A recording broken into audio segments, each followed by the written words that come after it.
He is a real piece of work. On days when sales drop, I punish him by skipping his meals. My brother's wife forced my father to do a work from dawn till dusk, and even she skips his meals as punishment. Listening to all this with a goofy smile is my brother. Poor father. I'll take him in. I'll be relieved to get rid of that deadbeat. Then our family's life with my father begins. Turns out, he is actually a good luck charm. My name is Emily. I'm a 33-year-old part-time housewife with a husband and a daughter in preschool. My husband recently took over his dad's business, running a noodle shop. Ever since he was a kid, he admired the way his dad worked, his eyes sparkling. His father, up early preparing, sweating while serving steaming hot noodles. To a young boy, he was more of an idol than any superhero or soccer star. I mean, when my dad twirled those boiled noodles, the steam dancing around him, he was definitely waltzing with the noodle goddess. My husband once said. I wondered if he was a bit crazy when he said that. But as soon as we started dating, I saw it the moment I tasted his father's noodles. The image of him dancing with the noodle goddess. We were a bit of an odd couple, and we got married in our mid-20s. A few years later, we were blessed with a daughter. Looking back, that was probably the happiest time of our lives. Right after our daughter was born, my father-in-law passed away. Having already lost his mother, the depth of my husband's grief was immeasurable. When he even considered closing the shop, it was the employees and regulars who reached out to him. You're the only one who can take over after Dad, having trained under him for over 10 years. We want that flavor to last forever. You're the only one who can do it. Hearing this, my husband was inspired. Dad, watch over me from the other side, he declared as he stood up to the challenge. But of course, it wasn't all smooth sailing from the start, and he faced many challenges. Even if he got the taste right, customers would compare him to his predecessor. In other words, he had to surpass his father to truly be acknowledged for inheriting the original flavor. Since taking over, the business wasn't doing as well, and my husband was constantly worried. To make matters worse, after losing his father, now my mother passed away. I didn't want to leave my grieving dad alone, but living an hour's drive away made it hard to visit him often. Worrying about this, my brother offered to move in with him. I was happy, but it was complicated. My brother has always been somewhat irresponsible. After all, he just likes to be a couch potato. And there's another person I'm worried about. His wife, called Samantha. Your husband only finished middle school? Unbelievable, she said nonchalantly to us, a married couple, when we first met. Part-time? Can't be a full-time housewife, huh?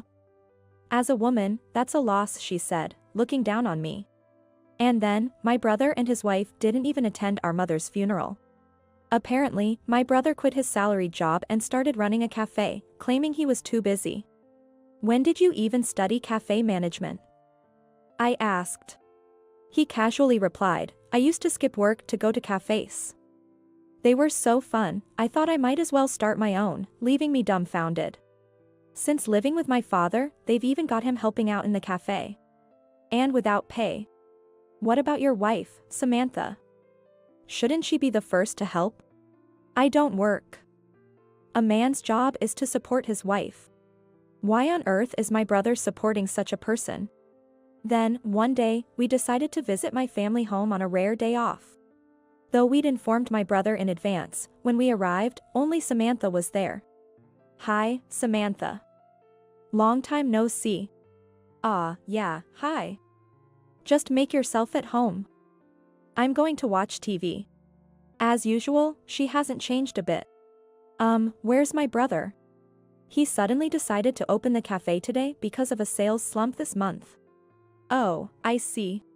I was taken aback by the situation. Well, I prefer it when he's not around. It's more comfortable for me.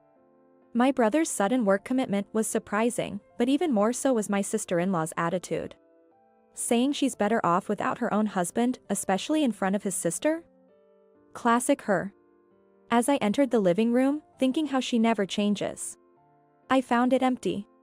Could my dad be in his study? I knocked on his door. But there was no answer. I cautiously opened the door and peeked inside.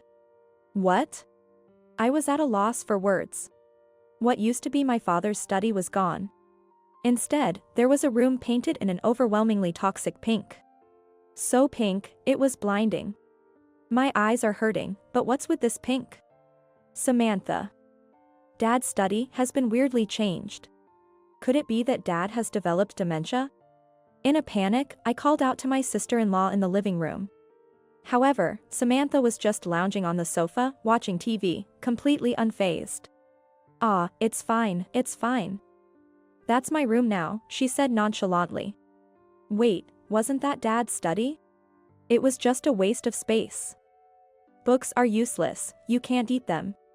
You took it over? And I turned it into my room. Cute, right, a pink room? I kept quiet about her sense of style, but I couldn't stay silent about my father. Don't you have a room with my brother? Sure, I took the biggest one. But I wanted a room just for me. So, my old room is. It's a storage room now. A storage room? Yeah, I keep my collection there, stuff I've been gathering since I was single. What in the world? I hastily opened my old room and... Wow, more blinding pink.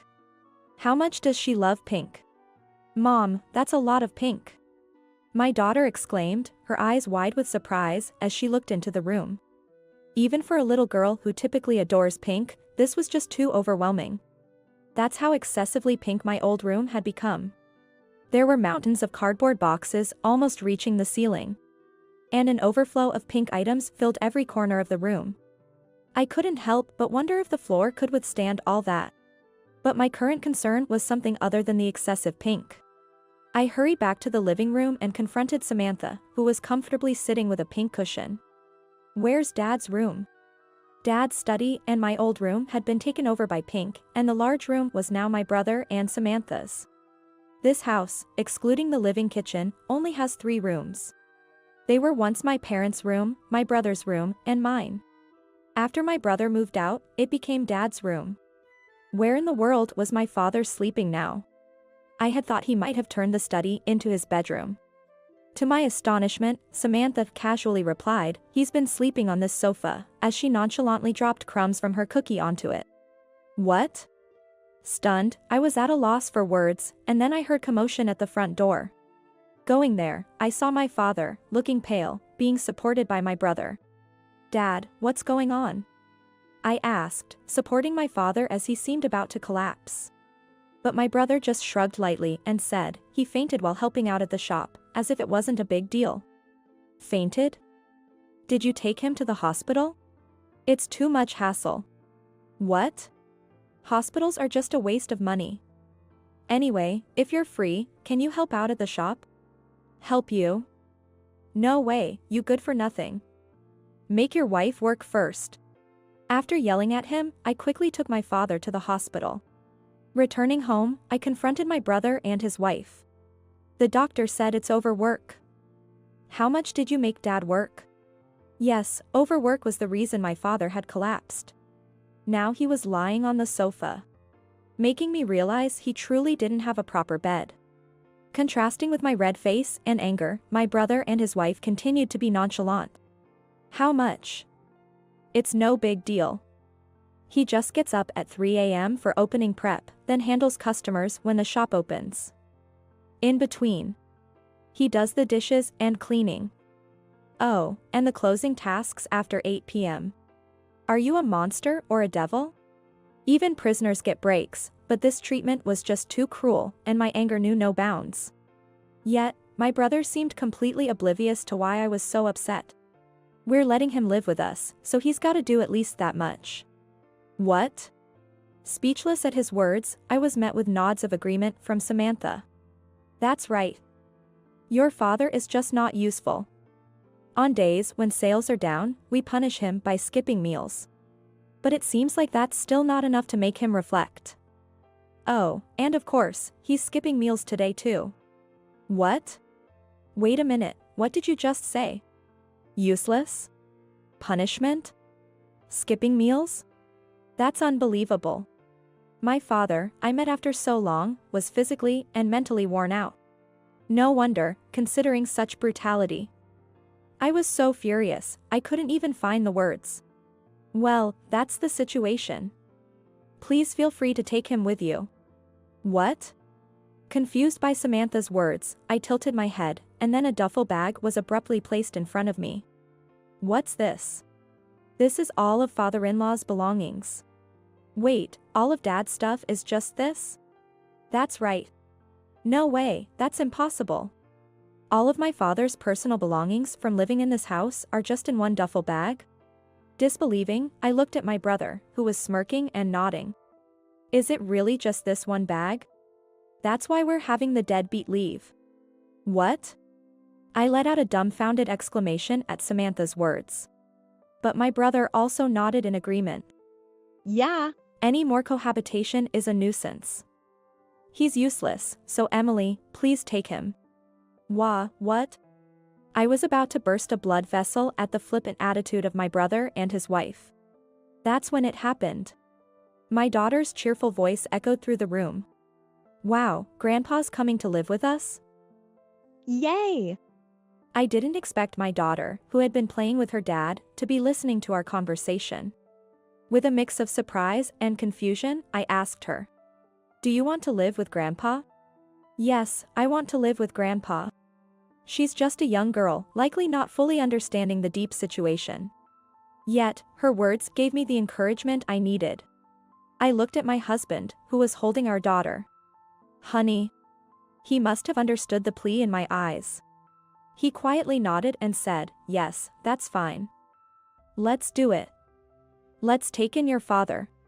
Thank you. Our family is by no means wealthy.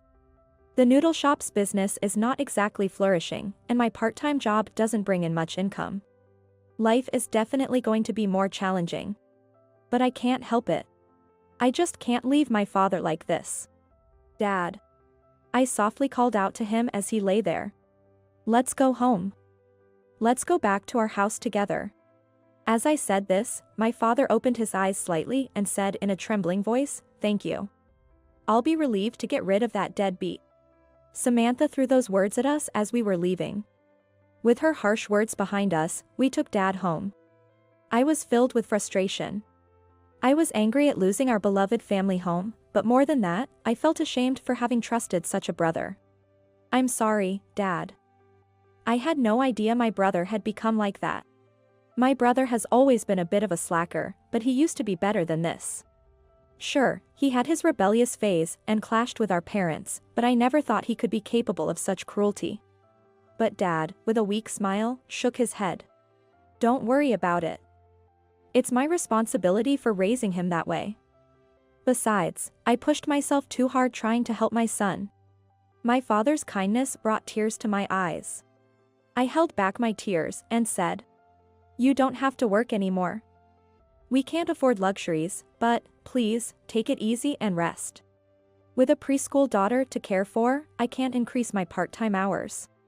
But I plan to do more when she starts elementary school. Maybe even aim for a full-time position. There's more I can do for my dad, for our family. I'll do my best. Thank you. Seeing me clench my fists, Dad gave me a gentle smile. After that, we had a period of peaceful days. Dad gradually regained his health with rest and quiet, becoming quite lively again. Now, he even plays with my daughter. She is overjoyed to live with her beloved grandpa. Life is tough, but I have no regrets about welcoming Dad into our home. He tried to contribute his pension to the household expenses, but I refused. It seems his savings are almost gone. Apparently, my brother and his wife had been taking a lot from him as part of their shared living expenses. How outrageous. Their disdainful remarks about Dad being useless probably also meant they saw no use for him once he was penniless. Truly a despicable couple. The peaceful days continued, but gradually, changes began to appear. The changes came to my husband. More specifically, to his noodle shop. Lately, there seemed to be more customers at the shop. My husband mused one day. Really? Isn't that good? Yeah, it is, but... I tilted my head at his hesitant response. Isn't it great if the business is thriving? I've been constantly refining the recipes, so I think the taste has improved, but I feel like there's something more to it. What do you mean? I'm not sure. If the shop owner, my husband, doesn't understand, then how could I, who's not involved in the business? I wonder what it is. The conversation ended there, and I turned to my dad. Oh, Dad. I have a part-time shift early tomorrow. Can you have lunch at the shop? Sure thing. Dad, now fully recovered, still has a hearty appetite. On days when I can't prepare lunch, he eats at my husband's shop. My husband tries to be considerate and make less greasy meals, but it seems Dad really likes the original flavors. Moreover, he insists on paying for his meals. No matter how many times I say no, Dad insists, we shouldn't mix personal and business matters. If you take pride in your work, you should rightfully accept payment. So, my husband has now stopped arguing and accepts the payment. Then, the next day, after putting our daughter to bed, my husband came home and exclaimed as soon as he entered, I've got it. Got what? The reason for the shop's popularity. Oh. What is it? Well, he did that and then this happened, and it led to that. Hey, speak clearly. You too. I served some cold tea to calm us both down, and after gulping it down, he seemed to regain his composure. He sat on the sofa and began to explain what happened at the shop today. In the afternoon today, when it was getting less busy, your father came in. And? As soon as he walked in, people started gathering around him. What? Your father was like a god of fortune. What are you talking about? Dad's just a regular old man. My husband continued. I asked one of the regulars. Go on. It turns out, Dad's been giving life advice that's really catching on. What? I was always busy with prep and cooking, so I didn't notice, but Dad has been responding to customers' life queries. What's that all about? Apparently, the story goes like this. As Dad frequented my husband's shop, he became a familiar face. Turns out, Dad was a former teacher and had a way of speaking that carried weight. Maybe because of that, a certain businessman happened to share his grievances with Dad. While eating our noodles, Dad gave him some advice, and that guy got promoted. What? Then, a freelancer who overheard this sat with Dad and sought advice. Okay. And after that, he got into his dream company and is now a full-time employee working hard. Really? Another female customer discussed her cheating boyfriend with Dad. And? Now, she's supposedly the wife of a rich guy. No way. Actually, she just found a new boyfriend and they ended up getting married. A city legend has been born that if you eat at our restaurant and talk to your father, the life will turn around. What is he even talking about? This is so unbelievable. Skeptically, I gave my husband a doubtful look. Then Dad, who had just finished his bath, appeared, so I decided to ask him. Hey, Dad, did you give anyone advice today? Yes. Maybe because I'm getting older, people find it easy to talk to me? What was it about today? Well, let me think. There was a father troubled by his shut-in son, and a college student who had just learned he's failing. Seriously? It seems he really did give advice. But from what I heard, it sounded like situations without clear solutions. I was half believing, half doubtful that day. But a few days later, my investigation results are in, my husband said, looking serious. All right, I'll listen. Tell me about this urban legend. And? The father of that shut-in son Dad advised the other day. Yeah. He came in crying, saying his son had started going out and even began a part-time job. Really? He followed Dad's advice and had a talk with his son. Huh? And about the university student who was facing repetition. Well, once repetition is decided, there's not much you can do. Maybe he got motivated to try harder? He actually managed to advance. How come? It turns out he dropped a unit from a very strict professor, but he went to the professor's office multiple times for heated discussions. Finally, the professor acknowledged his report, and he was able to advance. That sounds too good to be true. I never went to university, let alone high school, so I don't know much about it, but isn't that how university reports work? Well, whether it's accepted or not really depends on the professor. With all this, Dad's reputation soared. By the way, my husband also said something else. Some people came just for advice without eating anything. That's pretty bold. To hang around in a shop without eating anything, that takes some nerve. But Dad doesn't give significant advice to those kinds of people. As a result, things apparently got even worse for them. So what you're saying is, yeah, Dad is amazing, right? No, that's not what I mean. Huh? You're saying it's not the deliciousness of your cooking that's bringing in the crowd? Are you really going to say that? I bluntly stated the truth, and my husband genuinely looked deflated. But well, if the food wasn't tasty, people would just stick to the cheapest dishes or just have a drink. Everyone's ordering proper meals, so they must be reasonably good. Reasonably. Whatever the reason, my husband's shop started to flourish.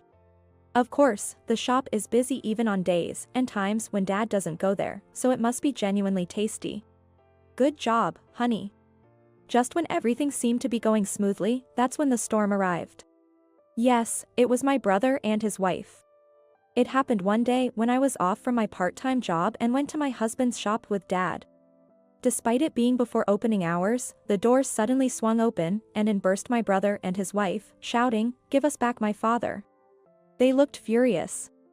My brother marched up to me, fiercely saying, "I saw it on the internet. Dad's life advice is making your shop super busy, right? Our place, even with Dad's help, had terrible sales, and now it's nearly bankrupt. What's the deal with this disparity? You were the one who dumped all the work on Dad. How could he have time for life advice in such a busy situation?" My brother faltered, caught off guard by my point. Pushing past him, my sister-in-law stepped forward. "We're not going to make him work anymore. All he has to do is sit and give life advice.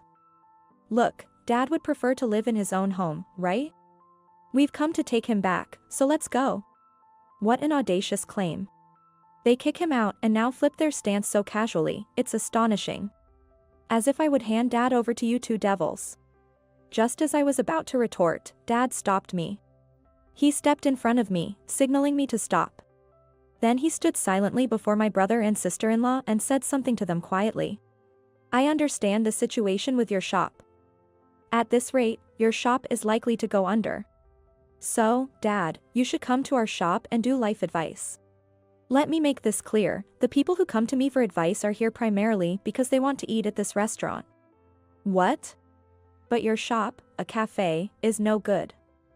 "Absolutely no good." "What?" "That's not. It is. First of all, did you even learn how to make coffee properly somewhere? I thought I could manage just by looking it up online." "Exactly, that's the level of your taste. The cakes and other desserts are terrible, inedible. That's. Serve that kind of stuff and of course your sales will drop and you'll be on the verge of closing." But. My brother was at a loss for words at Dad's harsh critique. He tried to come up with a rebuttal, but it wasn't going well. "Don't take your work lightly." "What? With such a careless approach, how do you expect any customers to come? People come to the restaurant wanting to eat something delicious. That's the foundation for any conversation. Your cafe is probably so bad that no one comes, right? Well, that's." He hit the nail on the head. My brother was lost for words. If no one comes, there's no life advice to give. Go back and train from scratch. There's no helping you spoiled brats. Left speechless by Dad's words, my brother and sister-in-law could not retort. Dad then shouted again, "Don't take your job lightly." After being overwhelmed by Dad's forcefulness, my brother and his wife left in a huff. So, they ended up leaving without eating anything at my husband's shop. And what happens then? Yes, it's that theory again, if you consult without eating, things get worse. My brother's shop sadly ended up closing. The debt he had incurred for opening the shop had only increased, becoming an unpayable amount. As a parting gesture, Dad had given my brother our family home as a gift before his death, but even selling the old house didn't cover the debt. Now, both of them are living in a rundown apartment, in extreme poverty. It turns out, not just my brother, but his wife also had debts. I'm sure the indebted couple is having tough times. Our family, on the other hand, is enjoying smooth sailing. My husband's shop is thriving and busier than ever, so I quit my part-time job to help out. It's quite challenging, but being able to watch my husband work is a joy. Dad, still energetic, helps out by taking care of our daughter when we are busy. He hardly does any life consulting these days, but customers still come, which means my husband's efforts are recognized. And I'm really happy about it. Today, too, my husband is skillfully shaking the boiled noodles. In that moment, the water sparkles as it flies up, and it's like he's dancing with the goddess of noodles.